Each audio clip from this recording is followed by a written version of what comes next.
Bom dia, pessoal! Que alegria estarmos aqui juntos dessa terça-feira, meditando na palavra de Deus e também orando por nossas famílias. Sim, hoje nós vamos ler com vocês Isaías capítulo 19, lendo uma sequência de profecias que o profeta Isaías declarou contra as nações ali ao redor de Israel. Hoje nós vamos ver especificamente sobre o Egito e ao final também sobre a Síria. Esses dois países, o Egito ao oeste de Israel, a Síria a leste de Israel, representando os gentios, os demais povos da terra. Nós vamos ver como, apesar da consequência do pecado, se a morte, se a destruição, o Senhor, através do profeta, oferece uma mensagem de esperança a todo aquele que se unir ao propósito dele, a todo aquele que o reconhecer como soberano e buscar viver os propósitos de Deus, juntamente com Israel. Esse texto vai mostrar que o Egito e a Síria, representando assim todos os povos que juntamente com Israel se formam a igreja, vão desfrutar da bênção de Deus. Israel vai ser o mediador dessa bênção, mas o Senhor menciona também: Egito será chamado meu povo, a Síria será chamada obra das minhas mãos. E desde já séculos antes de Jesus, o profeta Isaías já declarava que Israel seria uma bênção para as nações, conforme a promessa de Deus aos patriarcas e também a Davi, e através dos profetas, mas a salvação do Senhor, o relacionamento que Deus deseja, não é apenas com uma pessoa ou com um povo, mas com todas as suas criaturas, inclusive comigo,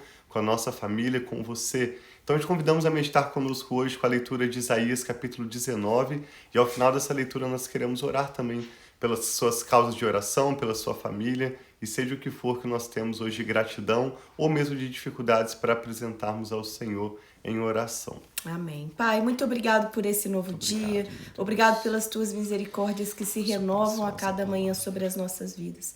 Fala conosco através da tua palavra. Mostra-nos, Pai, a tua beleza. Mostra-nos a tua vontade. Mostra-nos aquilo que o Senhor, Pai, tem para nós e a nossa família. Que todo orgulho, que toda vaidade, que toda dureza de coração saia, caia por terra e que nós possamos receber, Pai, do Senhor, desejar, ter fome e sede a cada dia mais, nós, os nossos filhos, nossos familiares e nossos amigos, que nós possamos ter fome e sede de Ti. Recebe esse momento devocional, cada pessoa que se une a nós agora e que se unirá ao longo desse dia, nós declaramos a Tua bênção e pedimos, Pai, fala conosco. Em nome de Jesus, amém. Acompanhe conosco então a leitura desse capítulo, Isaías 19, Profecia contra o Egito é o título. Advertência contra o Egito. Vejam, o Senhor cavalga numa nuvem veloz que vai para o Egito. Os ídolos do Egito tremem diante dele e os corações dos egípcios se derretem no íntimo. Incitarei egípcio contra egípcio, cada um lutará contra o seu irmão. Vizinho lutará contra vizinho, cidade contra cidade, reino contra reino. Os egípcios ficarão desanimados e farei que os seus planos resultem em nada. Depois, eles consultarão os ídolos, os necromantes ou aqueles que consultam os espíritos, os médiuns e os adivinhos. Então eu os entregarei, os egípcios, nas mãos de um senhor cruel, e um rei feroz dominará sobre eles. Anuncia o soberano, o Senhor dos exércitos. Nós estávamos pesquisando alguns comentários e vários comentaristas estudiosos relatam que logo depois da vida de Isaías, o Egito, que na verdade era praticamente um governo com a Etiópia, um pouco mais ao sul do Egito, formava um único governo que foi dividido em 12 partes, e depois um desses 12 governantes se tornou um cruel líder sobre toda aquela região, cumprindo assim a promessa de Isaías. Por isso Isaías, também conhecido como profeta messiânico, é tão confiado até os dias de hoje. E na época em que Jesus nasceu, pessoas como a Virgem Maria, José, vários profetas, profetisas estavam aguardando o cumprimento dessas profecias, porque várias das profecias de Isaías se cumpriram imediatamente depois da sua vida, e algumas profecias ainda têm um cumprimento no futuro, tanto na época de Jesus como a sua vinda, seu nascimento da Virgem Maria, como para os nossos dias de hoje também. Verso 5 diz: as águas do rio vão secar-se, o leito do rio ficará completamente seco. Os canais terão mau cheiro, os riachos do Egito vão diminuir até secar-se. Os juncos e as canas murcharão. Haverá lugares secos ao longo do Nilo e na própria foz do rio. Tudo que for semeado ao longo do Nilo se ressecará, será levado pelo vento e desaparecerá. Os pescadores gemerão e se lamentarão, como também todos os que lançam anzóis no Nilo. Os que lançam redes na água desanimarão. Os que trabalham com linho e os tecelões de algodão se desesperarão. Os nobres ficarão deprimidos e todos os assalariados ficarão abatidos. Os líderes de Zoan não passam de insensatos. Os sábios conselheiros do faraó dão conselhos tolos. Como então vocês podem dizer ao faraó: sou sábio, sou discípulo dos reis da antiguidade? O profeta está alertando o povo de Israel, como em todo o seu livro, a confiar no Senhor, o soberano Salvador de Israel, Deus Criador e soberano de toda a criação. Enquanto Israel era tentado a confiar, ora no governo do Egito, ora no governo da Síria ou futuramente da Babilônia, o Senhor vai estar chamando o seu povo para voltar o seu coração com arrependimento para Ele. O objetivo de Isaías, e fica claro aqui a revelação do Espírito Santo, não é primariamente oprimir um outro povo como o Egito, não é trazer castigo sobre uma nação vizinha, mas sim trazer o povo de Israel e, na verdade, todas as nações ao arrependimento, a olhar para o Senhor e assim poderem experimentar da vida abundante que Ele tem para cada um de nós. Quando fala do rio Nilo, quando fala do papiro com os quais eles escreviam e também construíam barcos, os que lançam anzóis, fazendo menção àqueles que tantas famílias que dependiam da pesca, aqueles que dependiam da agricultura à borda do rio Nilo, diz que haveria um momento de seca, talvez por escassez de chuva ou por algum evento da natureza em que haveria... Dá para perceber que o profeta, de forma poética, está exagerando ao dizer que o Nilo secaria, mas ele iria minguar, de forma que essa redução das águas traria prejuízo, pobreza, tristeza, desespero para o povo do Egito, porque estavam confiando no faraó, confiando no homem e de forma orgulhosa, deixando o Senhor Deus de lado. Veja o que diz o verso 12. Onde estão agora os seus sábios? Que mostrem a vocês se é que eles têm conhecimento do que o Senhor dos Exércitos tem planejado contra o Egito. Tornaram-se tolos os líderes de Zoan, e os de Memfis são enganados. Os chefes dos seus clãs induziram o Egito ao erro.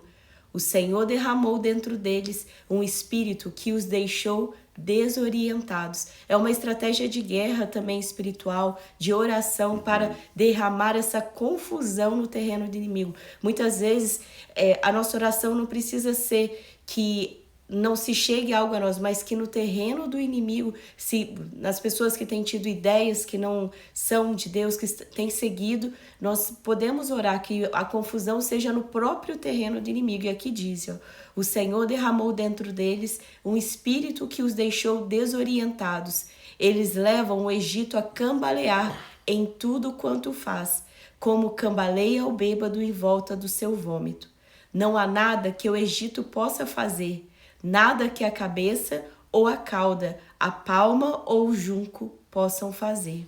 Verso 16. Naquele dia os egípcios serão como mulheres, tremerão de medo diante do agitar da mão do Senhor dos Exércitos, que se levantará contra eles. Judá trará pavor aos egípcios. Todo aquele que mencionar o nome de Judá ficará apavorado por causa do plano do Senhor contra eles. Naquele dia, 5 cidades do Egito falarão a língua de Canaã e jurarão lealdade ao Senhor dos Exércitos. Uma delas será chamada Cidade do Sol. Naquele dia haverá um altar dedicado ao Senhor no centro do Egito, e em sua fronteira um monumento ao Senhor. Serão um sinal e um testemunho para o Senhor dos Exércitos na terra do Egito. Quando eles clamarem ao Senhor por causa dos seus opressores, Ele lhes enviará um Salvador e defensor que os libertará. Assim, o Senhor se dará a conhecer aos egípcios, e naquele dia eles saberão quem é o Senhor. A Ele prestarão culto com sacrifícios e oferta de cereal. Farão votos ao Senhor e os cumprirão. O Senhor ferirá os egípcios, e ele os ferirá e os curará. Eles se voltarão para o Senhor, e ele responderá às suas súplicas e os curará. Uma promessa de esperança, sempre há uma promessa de juízo, de justiça sobre aqueles que escolhem o mal e uma mensagem de esperança àqueles que se arrependem, se voltam ao Senhor no momento da aflição, no momento da dificuldade, no momento do desespero, se voltam ao Senhor. Sempre é uma mensagem de esperança, sempre é uma mensagem que Deus salvará, restituirá, recompensará. Amém. É isso que está dizendo quando o Egito constrói ali um altar ao Senhor, traz ofertas ao Senhor no momento da sua dificuldade, da sua crise. Alguns deles iriam voltar o seu coração para o Senhor e experimentar da sua graça. E conclui dizendo no verso 23, observe que lindo, Israel entre o Egito e a Assíria sendo um motivo de bênção para todos os povos. Egito e Assíria representando os gentios, ou seja, aqueles povos que não são israelitas. Diz no verso 23, naquele dia haverá uma estrada do Egito para a Síria. Imagine Israel no meio, o Egito a oeste, a Assíria a leste, e essa estrada passando por Israel, ligando os dois povos, inclusive que eram inimigos, o Egito e a Síria, hostis contra Israel e também inimigos entre si. Naquele dia haverá uma estrada do Egito para a Síria. Os assírios irão para o Egito e os egípcios para a Síria. E os egípcios e os assírios cultuarão juntos, ou seja, no seu serviço ao Senhor, povos que antes eram inimigos se tornam irmãos e companheiros. Naquele dia, Israel será um mediador entre o Egito e a Assíria, uma bênção na terra. O Senhor dos Exércitos os abençoará, dizendo: bendito seja o Egito, o meu povo, e a Assíria, obra das minhas mãos, e Israel, minha herança.